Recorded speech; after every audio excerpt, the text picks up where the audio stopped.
जम्मू कश्मीर की राजनीति की बात करते हैं और कहते हैं कि जम्मू कश्मीर की राजनीति इतनी पेचीदा है कि समझ नहीं आता है कौन किसका साथी है और कौन किसका दुश्मन बन रहा है। राजनीति में ऐसे आयाम लिखने वाले नेता कभी कभी कुछ राष्ट्र विरोधी बयान भी दे जाते हैं, जिसके बाद तमाम नेता जो है प्रतिक्रिया देते हैं जो राष्ट्र स्तर पर हिंदुस्तान से प्रेम करते हैं। वहीं दूसरी ओर आज महाराजा हरि सिंह जी के स्मारक के बिल्कुल समक्ष कुछ लोग ये कैंपेन चला रहे थे कि जम्मू को अलग राज्य का दर्जा दिया जाए और जम्मू के साथ भेदभाव जो है वो समाप्त किया जाए। आप जानते हैं 6 तारीख से लेकर 9 तारीख का समय काफी ज्यादा अहम रहने वाला है, राजनीति के लिहाज से भी व भविष्य के लिहाज से भी, क्योंकि परिसीमन आयोग का आगमन होना और उस समय किस तरह से चर्चा करने वाले हैं तमाम प्रतिनिधि, ये जानना काफी अहम रहेगा। लेकिन मेरे साथ अशोक गुप्ता जी हैं, लगातार राष्ट्र विरोधी ताकतों को जवाब तो देते आए हैं, लेकिन आज काफी ज्यादा गुस्से में है और कुछ सवाल उन लोगों से पूछना चाहते हैं जिन्होंने ये कहा कि आखिरकार जम्मू के साथ भेदभाव क्यों हो रहा है, और ऐसे स्थान पर कहा जहां पर खुद साक्षात महाराजा हरि सिंह जी का स्मारक था, जहां पर वहां पर स्मारक के समक्ष आते हुए आवाज बुलंद की। अशोक जी, क्या लगता है कि परिसीमन आयोग का आगमन और उससे पहले एक बड़ी मांग कि जम्मू को अलग राज्य का दर्जा दिया जाए, कैसे देखते हैं इसको? श्रीनगर के नेताओं का रुख क्या है? पहले चुनाव फिर परिसीमन। अरे जब पता ही नहीं चलेगा सीटें कितनी हैं, जब पता नहीं लगेगा कितनी सीटें परिसीमन के डिलिमिटेशन के माध्यम से बढ़ी गई, चुनाव पहले कैसे हो सकता है?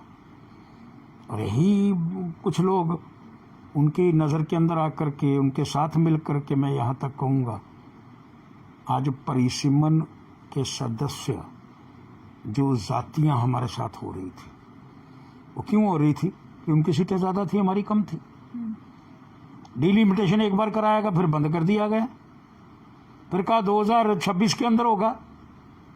वो जो जातियां सीटें बढ़ाने की श्रीनगर के अंदर बढ़ गई, जम्मू के अंदर कम हो गई, उसके लिए तो परिसीमन आयोग आ रहा है कि ये जो दूरियां, जातियां, बेइंसाफियां जम्मू के साथ सीटों के विषय के अंदर की जा रही हैं, उसको किस तरह से दूर करने का प्रयास किया जाए। और आज हम उसी का बाइकाट करने की बातें करना चाहते हो। कहां कर रहे हैं हम? कहां मांग कर रहे हैं इस सारे विषय पर? जिस महाराजा हरि सिंह ने उस स्टेट को बनाया, उनके नीचे बैठ करके उस स्टेट को तोड़ने की बातें करने का प्रयास करना चाहते हैं। स्टेट टूट गई है, अब तो स्टेट रही नहीं है। वादा है अब दिल्ली की सरकार का कि चुनाव होने के बाद जो विधानसभा तय करेगी उसके विषय के अंदर विचार करेंगे।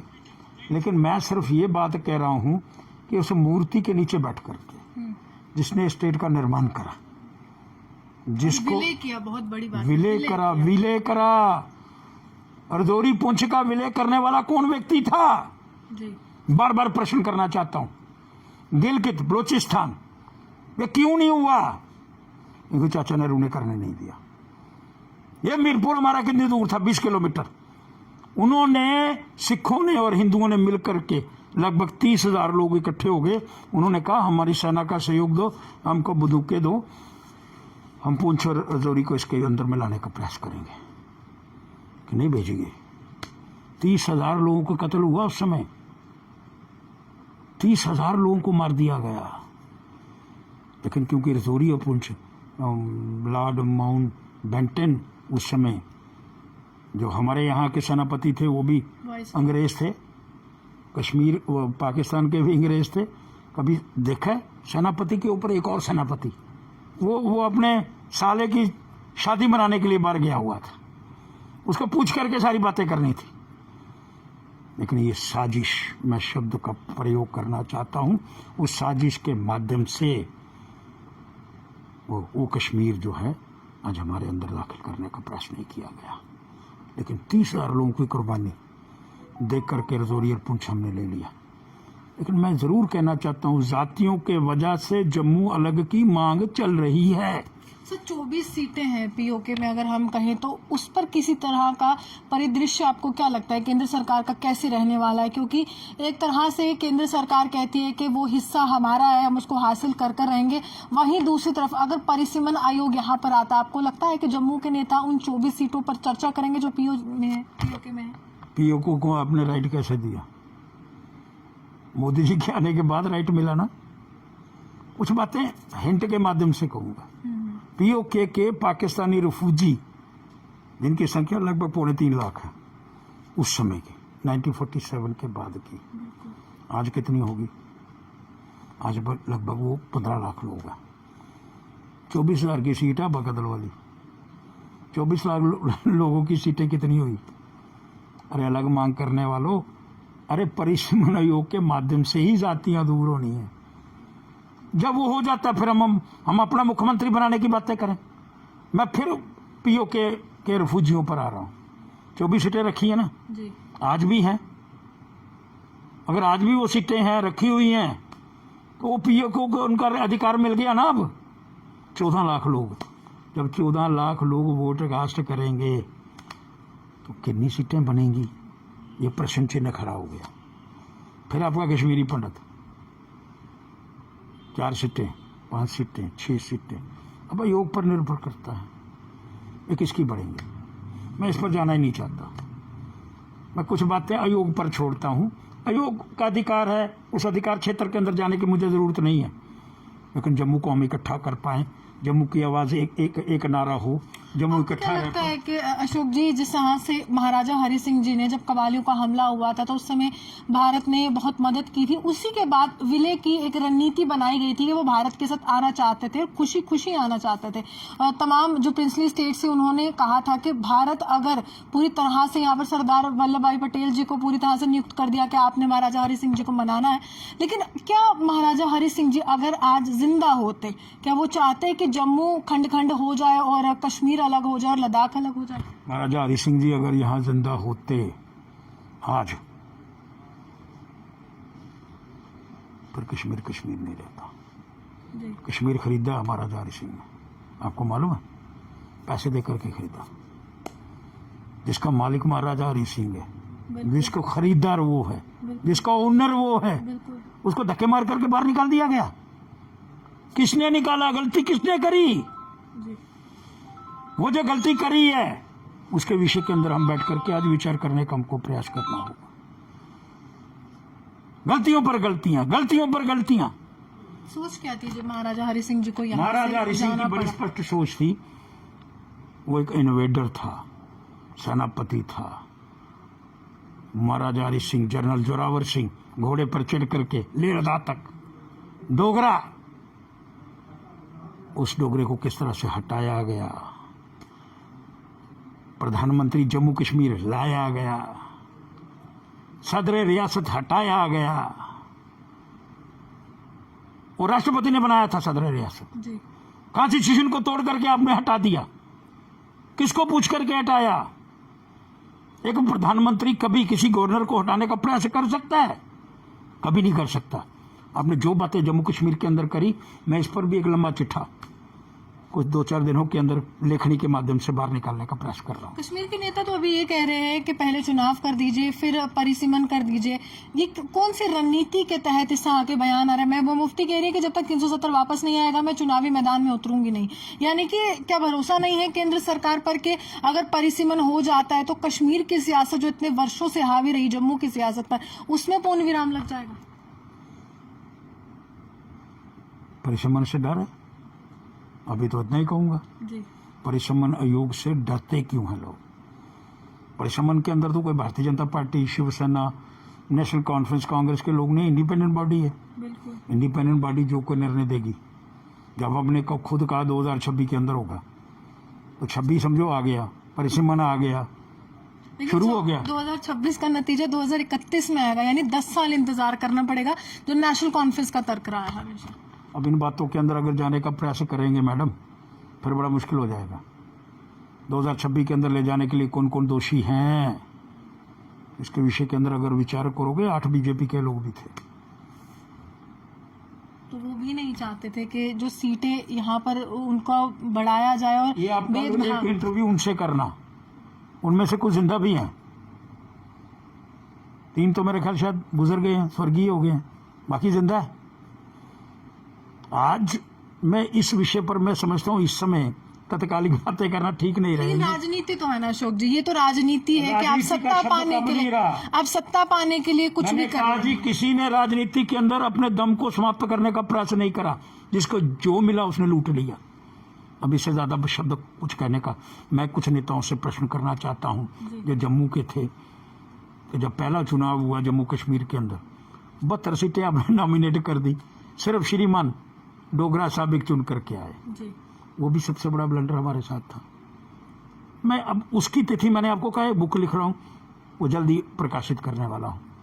मैं 35 वर्ष इस सारी व्यवस्था को मैंने दिए हैं।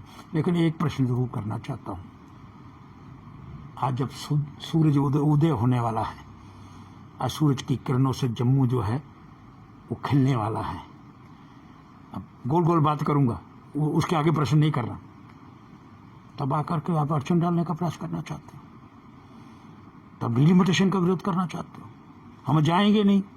अरे बाबा, तुमको मैं अब इसके विषय के अंदर अगर लंबी बात करूंगा तो कमजोरी बार आएगी। हम सब एक हैं परिसीमन योग के साथ। मैं कल एक बहुत बड़ा जुलूस निकाल प्रयास कर रहा हूं कि परिसीमन का स्वागत करो। शुक्र है 2031 में जो गाथा, दुरुस्त है 2031 के अंदर जो गाथा लिखने वाली थी वो आज 10 साल पहले।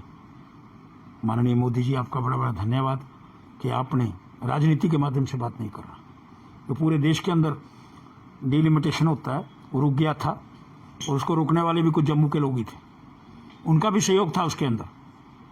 लेकिन आज धन्यवाद है परिसीमन योग का, जिसके इंचार्ज व्यक्ति यहाँ आकर के परिसीमन करने के लिए आ रहे हैं, फूल मालाएं पहना करके स्वागत करके। शुक्र है जम्मू का ये जो बेइंसाफी है ये परिसीमन योग के माध्यम से ठीक होगी, दूर होगी। मुझे लगता है सब जम्मू के नेताओं को अपील करना चाहता हूँ, इस समय और कुछ ना किया जाए। जो श्रीनगर के नेता इस समय उस परिसीमन योग को पीछे ले जाने का प्रयास करना चाहते हैं, जो 2031 तक उसको ले जाने की बातें करना चाहते थे, आज उनकी चाल फिर कामयाब ना हो जाए। अब होने वाली नहीं है, क्योंकि वो 6 तारीख को यहाँ। एक बात मुझे समझाइए अशोक जी, एक तरह से कश्मीर के नेता लगातार ये कहते हैं जब सर्वदलीय बैठक होती है और बाहर मीडिया के समक्ष आकर कुछ बयान देते हैं कि राज्य का दर्जा वापस चाहिए। दूसरी तरफ से कहते हैं कि चुनाव जल्द से जल्द होने चाहिए। अगर चुनाव के लिए रास्ता साफ कर रहा है परिसीमन, तो उसका विरोध क्यों कर रहे हैं? ये तो असमंजस की स्थिति है कि आखिरकार वो चुनावी प्रक्रिया में भी हिस्सा लेना चाहते हैं, मुख्यमंत्री की कुर्सी तक भी पहुंचना चाहते हैं, लेकिन जो प्रक्रिया केंद्र सरकार सुझा रही है उससे सहमत नहीं। कुर्सी लेना चाहते हैं, लेकिन सीटें कहां बढ़े वो नहीं करना चाहते। मलाई खाना चाहते हैं, दूध के विषय के अंदर विचार नहीं कर रहे आया कहां से, गैस पे किसने चढ़ाया ना। मलाई मुझे दे दो, मलाई रूपी कुर्सी। अगर मुख्यमंत्री के लिए यहाँ पर चुनाव होते हैं, क्योंकि ये कहा जा रहा है काम बहुत रफ्तार से हो रहा है, बहुत तेजी से परिसीमन आयोग जो है वो काम कर रहा है, तब आपको क्या लगता है? क्योंकि आपने खुद कहा कि 35 वर्ष जम्मू कश्मीर की राजनीति को देखे हैं और दिए भी हैं कहीं ना कहीं, समझता हूँ, तब PAGD का कौन सा ऐसा नेता होगा जो मुख्यमंत्री की कुर्सी तक पहुंचेगा? क्योंकि महबूबा मुफ्ती वहां पर हामी भर्ती है, मुजफ्फर शाह है वहां पर, MY तारेगामी है, फारूक अब्दुल्ला है, तब उस समय क्या वहां पर इस तरह की परिस्थिति नहीं बनेगी कि अगला मुख्यमंत्री कौन, या PAGD उस समय टूट जाएगा? ये जो अभी PAGD की मीटिंग हुई, मैं मुफ्ती गई वहां नहीं गई। कहाँ है PAGD? कहाँ है गुपकार गैंग? गुपकार गैंग को जाने से पहले श्रीमान फारूक अब्दुल्ला जी ने दिल्ली जाकर के क्या शब्दों का प्रयोग करा? मैं महबूबा मुफ्ती के शब्दों के साथ नहीं हूं, मतलब वो नहीं है इसके साथ। व्यक्तिगत सोच है उनकी जी। अरे व्यक्तिगत क्या होता है? तो पाकिस्तान की भाषा प्रयोग हुई तो व्यक्तिगत हो गया।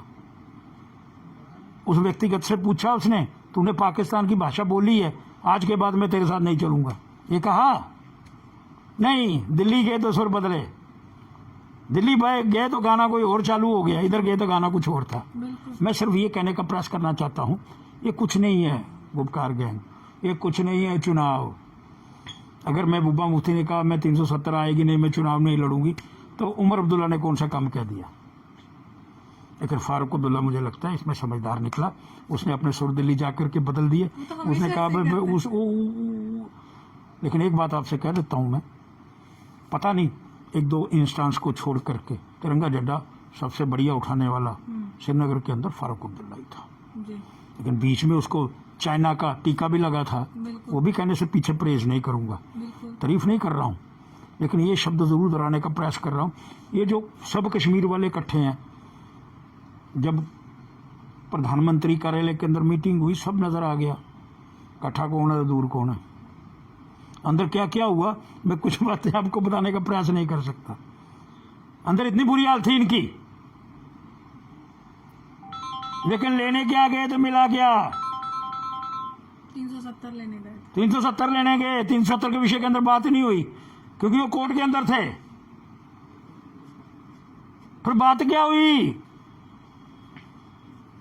ये साइन ऑफ इंटरोगेशन है, रहने दो। लेकिन उसमें से बाहर क्या आया? महबूबा मुफ्ती ने बाहर आकर के जिन शब्दों का उच्चारण करा, फारूक अब्दुल्ला जी ने उसको काट दिया। लेकिन फिर दोबारा इकट्ठे हुए।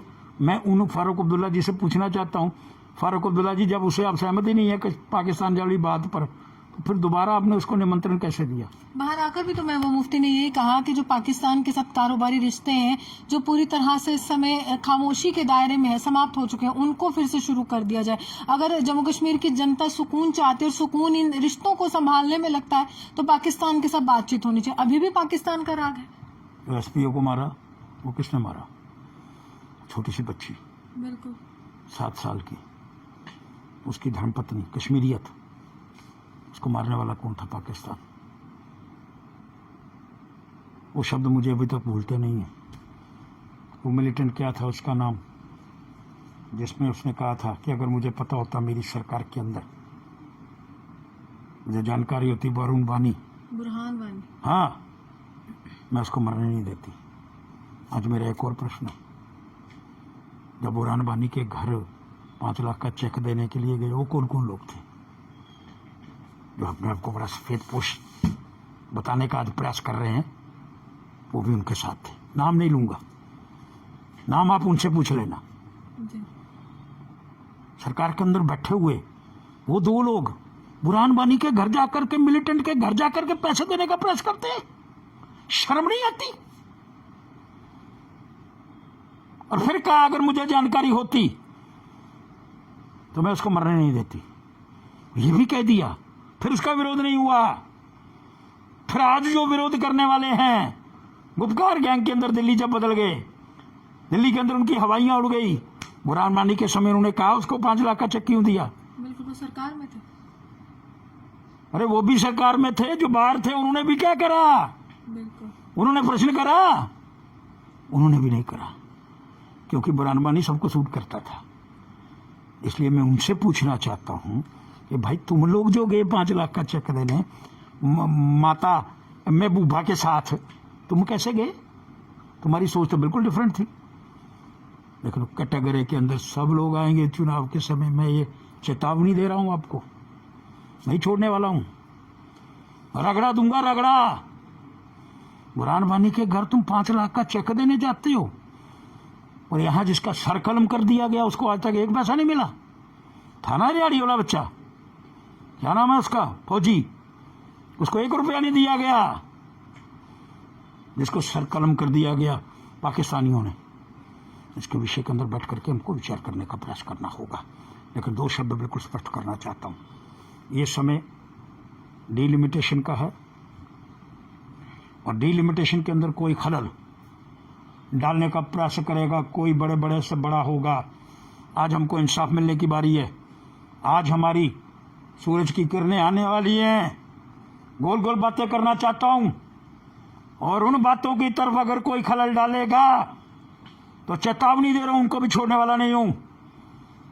ये 2031 के अंदर जो हमको मिलने वाला था, आज 2021 के अंदर मिलने वाला है। और इसलिए ये कहना चाहता हूं, कश्मीर की राजनीतिज्ञों के हाथों के अंदर खेलने का प्रयास मत करो, नहीं तो जम्मू की जनता तुमको सबक है ही कुछ नहीं। तुम लोग तो विदर्भा की मांग कब से चल रही है महाराष्ट्र के अंदर, इतना बड़ा महाराष्ट्र है, तो किसने उसको अलग करा जी? वहां तो 5 स्टेटें बनती हैं। मैंने बाला साहब ठाकरे के साथ काम करा है, मैं ये स्पष्ट करना चाहता हूँ, श्रीमान उद्धव ठाकरे जी भी उस समय थे, वो कभी इस समर्थन के अंदर नहीं थे स्टेट अलग की जाए। अब कौन क्या कर रहा है, मैं उसके विषय के अंदर कुछ शब्दों का उच्चारण नहीं करना चाहता। लेकिन महाराजा की मूर्ति के नीचे, अरे बाबा अब क्या शब्दों का उच्चारण करूं। मेरा सारा ध्यान, मैं परिसीमन आयोग का स्वागत करता हूं, और जो हमारे मुकद्दर में होगा, जो हमारे विषय के अंदर, डोगरों के विषय के अंदर होगा, वो हमको मिलेगा। कोई हिंदुस्तान की ताकत उसको छीनने का प्रयास नहीं कर सकती। 70 वर्ष की जातियों का एक नए सूरज का उदय होगा, किरणें बाहर आएंगी, जम्मू जगमग हो जाएगा और एक नया फूल खिलेगा। और किस रूप के अंदर होगा ये जम्मू की जनता देखेगी, लेकिन खलल नहीं डालने दूंगा। जो लोग खलल डालेंगे, अगर मुझे प्रैक्टिकल उस समय खड़ा होकर के भी दूसरे ढंग से उनका विरोध करूंगा, करना पड़ा तो करूंगा, लेकिन परिसीमन आयोग अपना कामयाब करे, अपनी बात करे, अच्छे ढंग से यहाँ की परिस्थितियों को भांप करके जाए और हमारे साथ इंसाफ करे। वो हमें उम्मीद है, और अब वो उम्मीद की किरण निकल आई है, थोड़ी देर के अंदर पूरी होगी।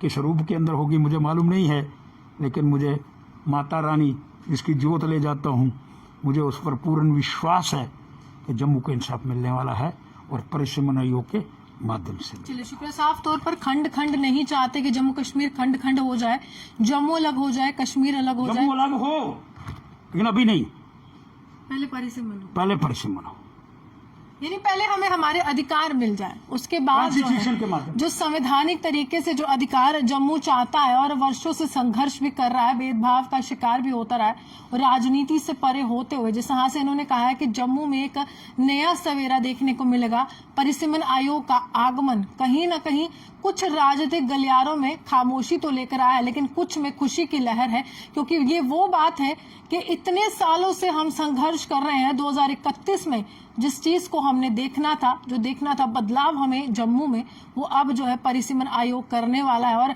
सीटें बढ़ने वाली हैं, जिससे नेतृत्व के लिए तमाम जनप्रतिनिधि जो है वो आगे आएंगे। और जब सीटें बढ़ती हैं, जनप्रतिनिधि बढ़ते हैं, तब कहीं ना कहीं विकास कार्य भी बढ़ते हैं। और सबसे बड़ी बात है, जब चुनाव होते हैं, आपके पास ये अधिकार होता है आपके चुने हुए नेता से आप सवाल तो कर सके कि जनाब आपको वोट दिया था, लोकतंत्र में हमने हिस्सेदारी ली थी, आज आप हमारे लिए काम क्यों नहीं करे। क्योंकि जम्मू के जब भी किसी नेता से बात की जाए, वो कहते हैं कि अफसरशाही का राज है, अब स्थायी और स्थिर सरकार चाहिए। हम भी यही चाहते हैं, परिसीमन आयोग का कार्य बहुत अच्छे से पूरा हो, और उसके बाद जो भेदभाव की राजनीति यहाँ पर होती है उसकी समाप्ति हो। आप यूं भी बने हमारे साथ देखते रहिए न्यूज़ जम्मू से रूहानी की रिपोर्ट। धन्यवाद।